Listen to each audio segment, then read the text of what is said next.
Good evening. This is Money Matters, and my name is Anthony Wilson. In this episode of the program, we speak to Dean Atkin, who is a band leader and founder of Tribe. We also speak with a Petrotron worker about his experience at the state-owned company. But we begin with an interview with Darryl White, who is the managing director of RBC Royal Bank Trinidad and Tobago Limited.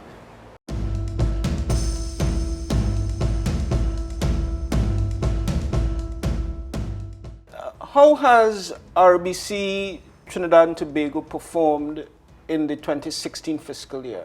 I would, if I were to give us a mark on the performance, I'd probably give us a 6 or 7 out of 10, somewhere between 6 and 7. We're happy with the performance, both from a financial and a non-financial basis, because they're the numbers, but then there's everything that's been happening behind the numbers that gives us a lot of encouragement.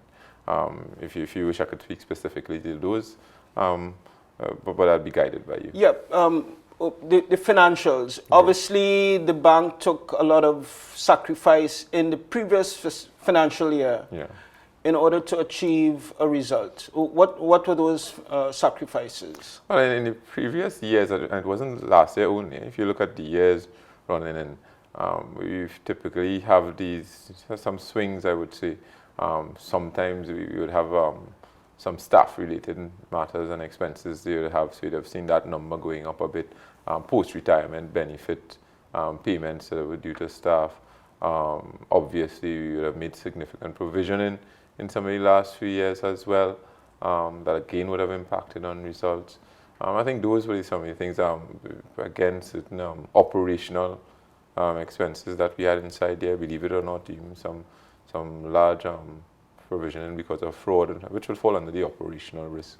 But there were a number of operational issues that would have cost the business as you keep tightening up those things. Like I said, the numbers tell the story of what we've been doing strategically with regard to the business. And that strategy has been about reducing the structural cost of the business. I'll give you an example, Anthony. Before we were in 3 large buildings in and around Port of Spain. Now we've effectively condensed that and using square footage more efficiently. And we're in 2 large buildings, I would say 2 large buildings. So we've actually come from being in 3 buildings to in 2 buildings. We also, I guess the third one, we still have a third one, which is the operation center, but we are in Park Street, this building, and Independence Square. And if you look at it, the only thing we have in Park Street now is the branch operations. Mm-hmm. So that's one example of how we look at our structural costs, saying what are the things that are built into the business that we can do much more efficiently. On the issue of branches, the bank announced earlier this year that there's going to be some restructuring of both branches and human resources. Right. How is that playing out? Again, consistent with how we look at structural costs, but more importantly for us, it's about, believe it or not, expanding our business and getting closer to our clients. So one might say, well, okay, we have 2 less physical branches than we would have had before, but we are closer to our customers than we were before. In this instance, when we look at what we've been able to do through our mobile sales force, we have 50 mobile sales people outside there. Those clients don't have to come into the bank. We meet them almost anywhere. If you go in front of the building today, we have a car show going on that we'll be engaging clients on. We have mobile mortgage specialists, mobile auto finance specialists, mobile group banking specialists as well, all who go out to businesses and to individuals to meet their needs. If you look at what's been happening in terms of our mobile banking app, which we consider best in class, which we recently launched, the amount of people using the mobile banking app in Trinidad already is probably the equivalent of about 5 small branches in terms of client count using the mobile banking app. The numbers have been growing very quickly, and we expect that they will continue to grow to some extent. If I look at the transaction traffic through branches, in terms of the actual physical transactions taking place within the last 2 years, by our measure, would have dropped by something like close to 30%. So we're actually getting closer to the client in terms of how we reach the client. Our objective is to get on the client's path as opposed to the client having to come to us. How many staff are going to be separated from the bank, and how many branches are going to be closed? Well, we've managed that, I would say, largely through natural attrition over the last few years. So significantly, in fact, almost all of what has happened over the last few years in terms of efficiency has come through natural attrition. We have a natural attrition rate, and you find, at least in our bank, of around 8% every year. During this year, we would have taken, I would say, a quantum step in that area. So we took a bit of more of a stretch in it.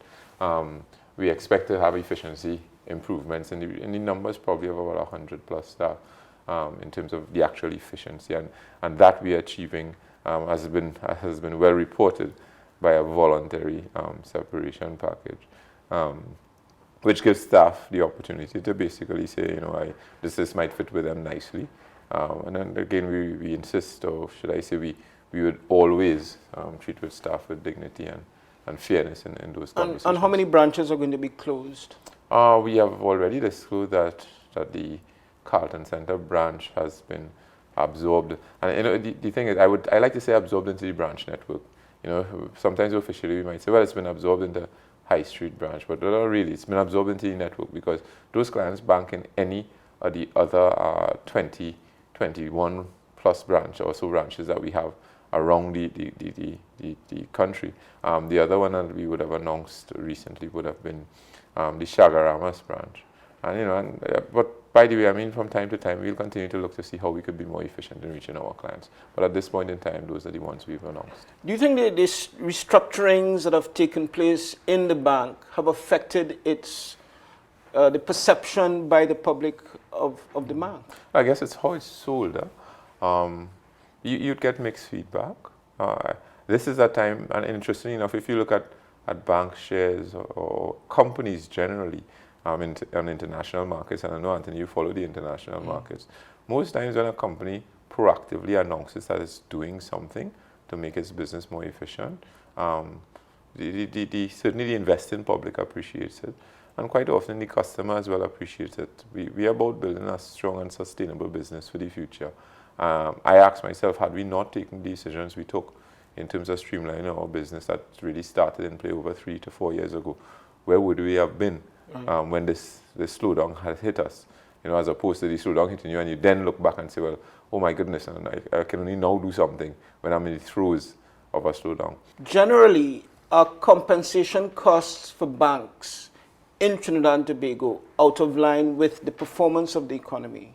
That's a very interesting question. I don't know that I have the statistical inferences that will allow me to answer that accurately. I guess I could have a certain view on it. I certainly think that if one looks at the financial services sector, we've always tried to compensate our staff fairly, and I would say fairly well. I guess there's a reason why people come into the financial services sector.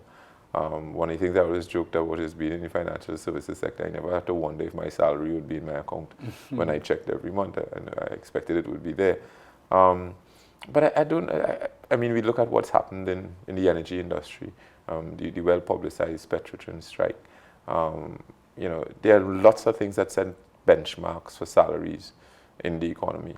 What happens in the energy industry, what happens with public servants sets a benchmark as well.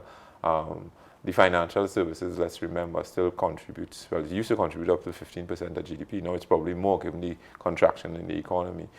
So I think if one considers the contribution of the financial services sector to the economy and its employees by extension, I think it's a fair compensation, bearing in mind that the larger banks are all unionized. Final question, quick answer. How has RBC managed in terms of the competitive environment in Trinidad and Tobago in terms of capturing new clients or holding on to existing customers and clients? If I'm to look at our balance sheet and if I am to look at our growth in key sectors, the areas we've been looking to grow at, we have our private banking business, which is again really done very well. That is obviously for the discerning clients. We've also serving our VIP offering. Basic products which we've wanted to grow in and we've grown continuously are more mortgages book, as well as we're doing pretty good. I think we're more than holding our own in auto finance. If you look at the size of the organization, RBC, our balance sheet has pretty much held its own from year to year. If you look at the deposits, a large amount of those deposits continue to be in US dollars, which again I suggest that people seem to think that we are a safe bank, consistent with our reputation, or should I say our rating for several years of being the safest bank in the world. So we're happy in terms of where we've done with our clients. We want to be better. We absolutely want to be better. We are improving every day. We listen to our client. The voice of the client means a lot to us. We have actually online surveys that clients can complete at any time, and it's a live feedback. And we measure it consistently. Great. Thank you very much. Up next, Judy speaks with Dean Atkin, who is a band leader and founder of Tribe, one of the country's most popular carnival bands. Money Matters will be right back.